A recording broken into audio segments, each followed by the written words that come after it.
kabonsay. Dito po tayo sa Balihan Public Market. Medyo maulan.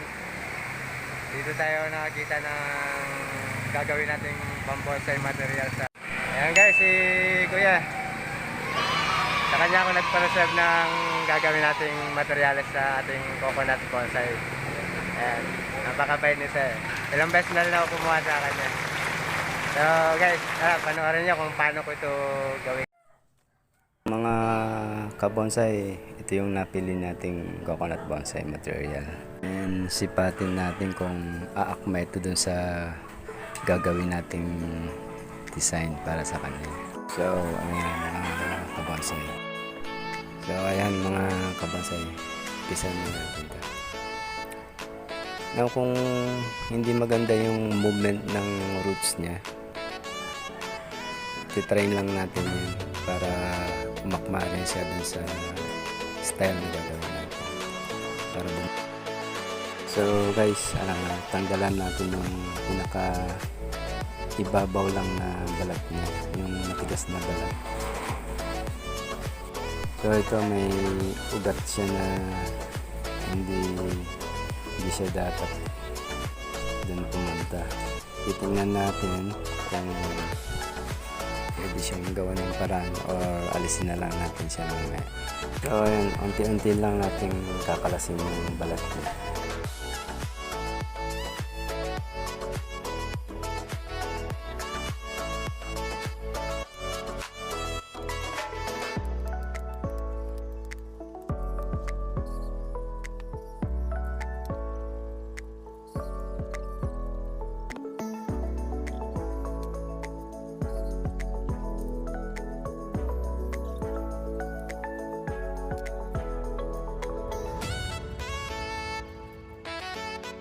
Pala mga kabonsai, dahan-dahan lang natin tanggalan yung balat para once na magkamali tayo, makukuha pa rin natin yung tamang tabas para sa kanya.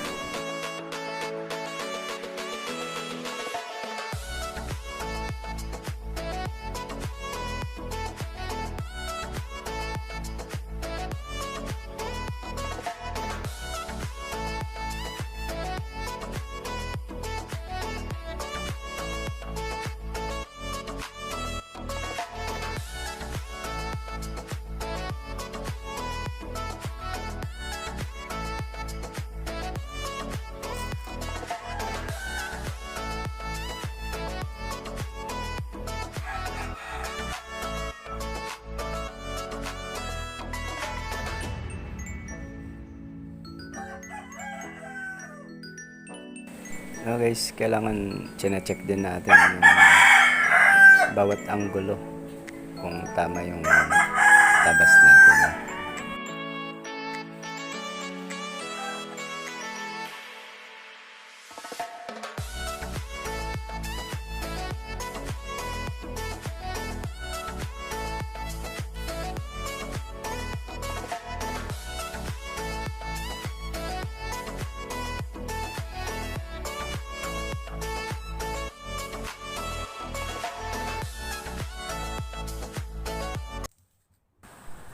Kailangan din pala guys, kailangan kontrolado natin yung ginagamit nating patalim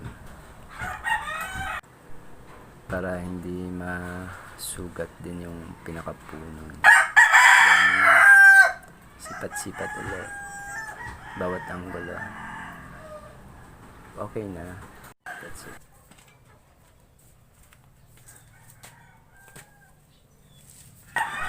So guys, ito na yung gusto nating formation para sa kanya. Ayan. So, ayan guys.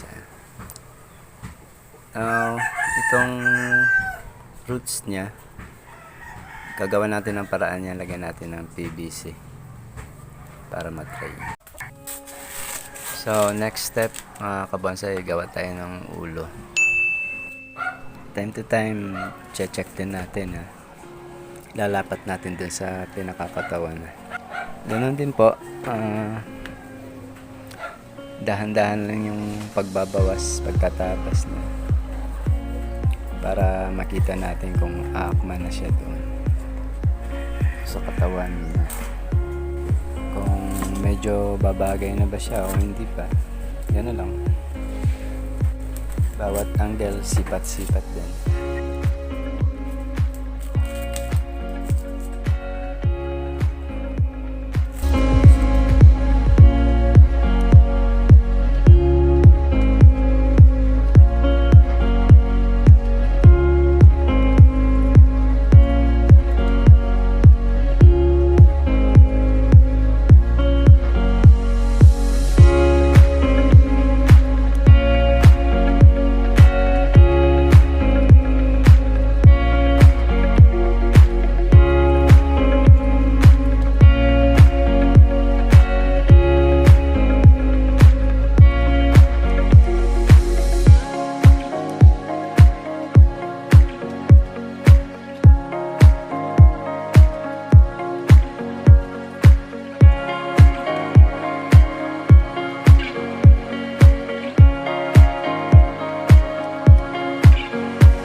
So, ayan guys.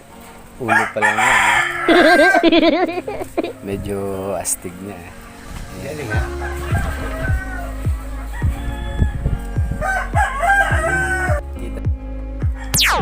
Okay, ito naman yung tuka. At ito yung tunay na ulo. Ayan. Unahin mo natin kung idikit yung tuka para ma-formahan natin. Meron pumarma pag walang tuka. So, inulit natin yung kanina guys. So, check ulit. Didikit natin to sa may susunod.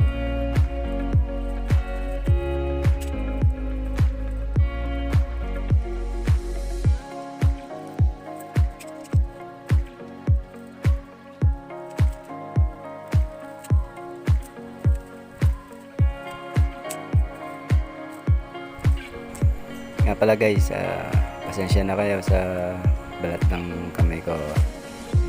Nasunog kasi ako nung nagbe-bakery pa ako eh. So, yun. Ganyan yung tsura ng kamay ko.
kabonsay, yung ulo, hawakan natin. Yung mahigpit, tapos kakaskasin natin yung kokopit niya para lumabas yung balbon. Kasi bata pa siya, wala pa siyang balbon. Ayan. Pero alalay lang din yung pagkukudkod na. Kasi nga, bata pa siya. Okay. Pero tuloy lang yung pagkukudkod.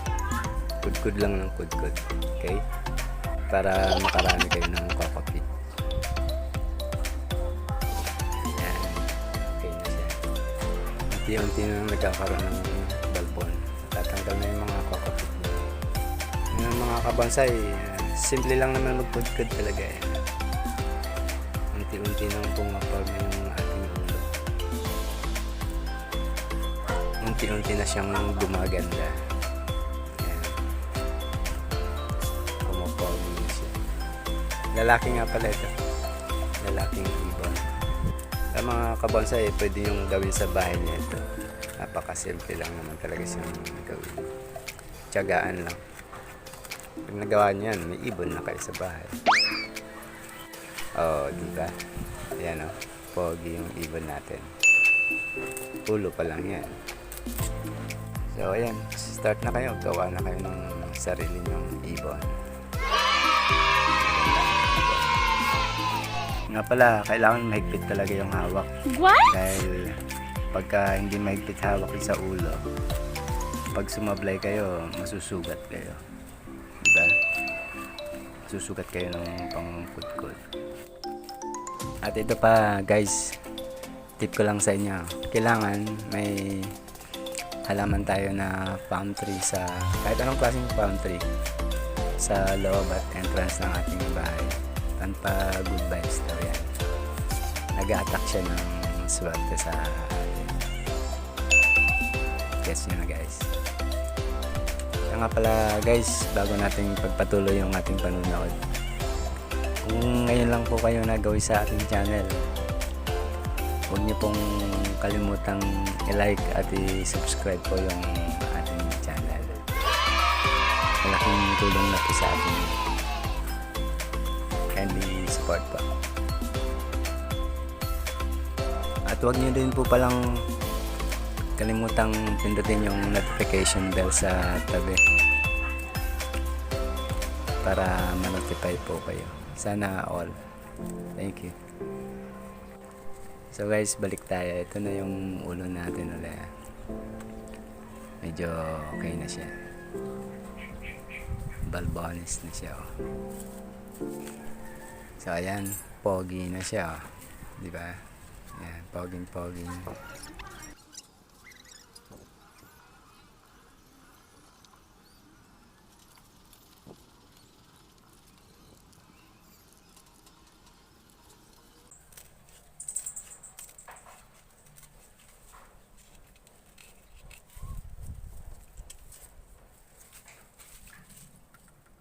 So ayan, pwede na natin siyang kabit sa kanyang katawan. Ayan guys, kabit na siya. Ngayon iti-trim naman natin tong mga sobrang balahibo ng ating ibon. I-groom natin sa parang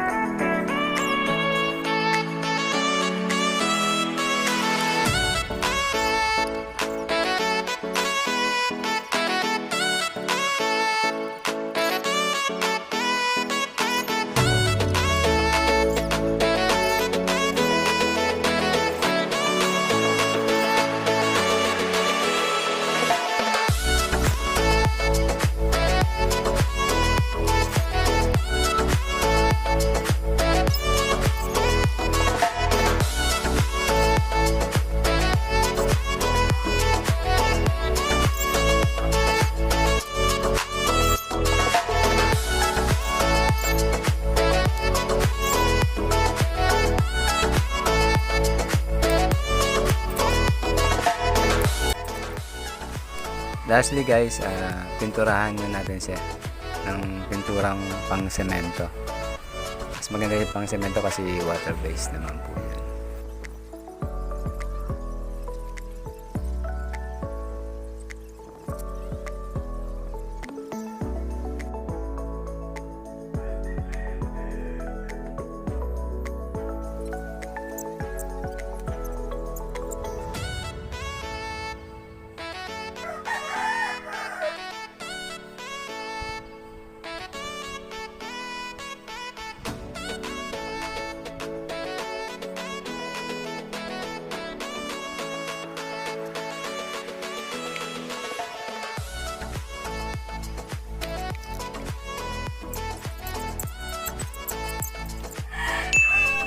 ayan.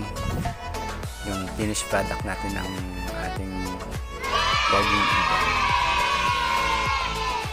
Lalaki po to siya. Ewan ko lang paglaki. Pala hindi siya mahirap alagaan. Hindi nito kumakain. Gusto niya tubig lang. So guys, thank you po muli sa panonood po ninyo.